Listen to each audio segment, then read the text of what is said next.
Assalamu alaikum wa rahmatullahi wa barakatuh. My brothers and sisters, wasting time has become a difficulty. How to deal with it?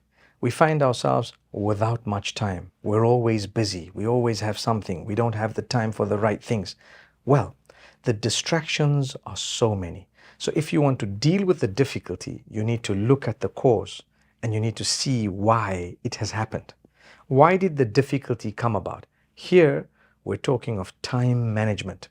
People who don't have time because they're wasting it. So the Prophet Muhammad, peace be upon him, tells us, نِعْمَتَانِ مَغْبُونٌ فِيهِمَا كَثِيرٌ مِّنَ النَّاسِ. There are two gifts of Allah that many people take for granted. The first one is your health. So when you lose your health, you realize, oh, I should have done this and should have done that when I was healthy. The second one is your free time, your spare time, or your time in general. Al-faragh. Al-faragh refers to the free time. But your time where when you're occupied truly, then you realize, oh gosh, when I was free, I should have done this and should have done that. So Allah Almighty draws our attention to those two gifts. So free time is a gift of Allah. Are you just going to spend it on the distractions of this world or do something meaningful? Number one, to deal with this difficulty, don't compromise your 5 daily prayers. You'll find Allah will help you manage the time. I'm going to give you a few tips. The first one is your 5 daily prayers. If you get up in the morning and you really make sure you wash yourself and pray to Allah subhanahu wa ta'ala, Salatul Fajr, Allah will bless your day with lots of barakah. Barakah means blessings. So they're unique blessings. One of them is time management. You have Fajr, Dhuhr, Asr, Maghrib and Isha. You know the prayers, right? Through the day. You pray those prayers and you make sure that you enjoy them. Even if it is only the bare minimum. The fact that you've done that, Allah will bless your day with regards to many things. One of them is time management. Similarly, start your day with a portion of recitation of the Quran. That's tip number 2. So if you've read a portion of the Quran, even if it is 2 minutes, again, the Quran is a unique gift of Allah, the word of Allah subhanahu wa ta'ala. If you think you don't have time to read the Quran, let me tell you one of the miracles of the Quran that you may not have realized is that when you sit to read the Quran, it makes the time for you in a miraculous way. Try it out. It's amazing. That means if you think you don't have the time and you stop whatever you're doing and you spend a moment with the Quran, you will have the time. You won't realize that, you know what? Wow, I thought I didn't have the time. Where did this time come from? Because Allah subhanahu wa ta'ala is the one who gives blessings. Allah is the one. You spend time with Allah. Allah says, we won't let you down. You can never have wasted a time that you've spent with Allah. In prayer, the 5 daily prayers, the recitation of the Quran. So those two things will help you manage your time. The problem with us is the distractions of today are many. The biggest of these distractions is social media. Unfortunately, we've talked about it quite a bit, but that's because it dominates our lives. Let's face it. So with us on our phones and our devices, we actually lose track of time to the degree that an hour passes, 2 hours pass, and we're still there. And people come and go, and we're still there. And people come back and go back, and we're still there. And what happened to your prayer? You lost track of it. That's why you don't have the time management. Put an alarm on your phone. Let it cut off and switch off. Switch the phone off, switch on your connection with Allah. But if you switch on your phone, do not disconnect with Allah. The Quran, you do something good on your phone. And the third tip is the remembrance of Allah. Keep your tongue moistened with the remembrance of Allah. What is the remembrance of Allah? Well, it's a very broad words. Meaning these are very broad words, a broad sentence. Dhikrullahi, the remembrance of Allah.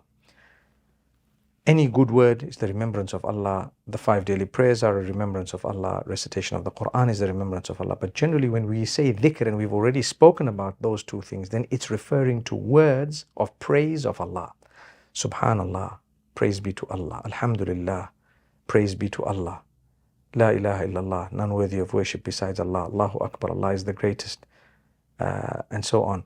Glory be to Allah, praise be to Allah. There is none worthy of worship besides Allah, and there is no might besides that of Allah, and no power besides that of Allah. La hawla wa la quwwata illa billah al-ali al-azim. Allah is the greatest. So when you moisten your tongue, even subhanallah, subhanallah, subhanallah, and you repeat these words are blessed. Allah blesses you with so much that what you see, what you do, what you say, everything is actually transformed into a beautiful, beautiful act of worship. Subhanallah. You become conscious of so many other things, and automatically Allah will help you stay away from that which is displeasing to Him. Imagine a person who, conscious about their prayer, started the morning with the Quran, remembers Allah. Do you really think that they're going to fall straight into major sin? I'd like to think if they were genuine about all of this, then this would not actually happen, because Allah will not allow the two to come together in the heart of a true believer. Something which is stark contrast. Allah blesses you with time management. You're able to manage your time. The daily prayers, the recitation of the Quran, the remembrance of Allah subhanahu wa ta'ala, and not wasting your time with the distractions. Identify the distractions. Some people sit late at night and they don't realize their friends or whatever they're busy with sitting late at night, even games. People play games. And the addiction to games, as far as a few studies that I've read, is similar to the addiction to pornography. You can read it. I've read so much, I'm convinced by it. And I do believe that requires help. You need someone who's an expert at dealing with behavioral addictions to help you come out of it. Because to be honest with you, people are addicted to games in an even bigger way than they would be addicted to pornography, because they see nothing wrong with it. Yes, the one might be outside the values and morals of a believer. This one here, you might argue, is in the values and morals. But the fact that you're addicted is what would actually make you a cabbage. It would make you a cabbage because you lose everyone and everything around you over time, and you blame them for it. You don't know you're an addict. That's what it is. You need help. You must reach out for help. So gaming has become a problem. You lose track of time. Today we're talking about time management. You set aside a time. I'm going to play a game if I really have to, alhamdulillah. If it's not haram like the other stuff, but it needs to be within a limit. I need to go to bed early in order to get up early in order to have a blessed day ahead. But no, you're up all night, and what you're going to do all day?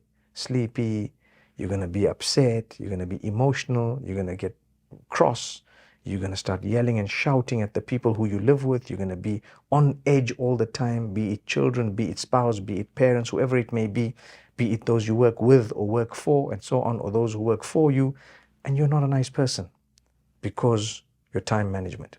Similarly, your health is affected because of the time, and so many other things that you would not realize are actually damaged because you haven't managed your time. So Allah tells you, be disciplined, fulfill your prayers, do whatever you have to, sleep on time. That's another tip. Sleep on time. Push yourself to sleep on time. Initially, it won't be easy. You'll toss and turn because you're not used to going to bed early. Go to bed early. It's a sunnah, and a sunnah will bring about so much of goodness. You'll get up early as well. But push yourself to go to bed early, come what may, and see how Allah blesses you. So these are some of the ways of dealing with this difficulty of time management. May Allah Almighty grant us blessed days in His obedience. When we have fun, let it be limited to a specific time that is not going to come in the way of us and the duties and obligations we have. And may Allah Almighty grant us all goodness. أقول قولي هذا وصلى الله على نبينا محمد.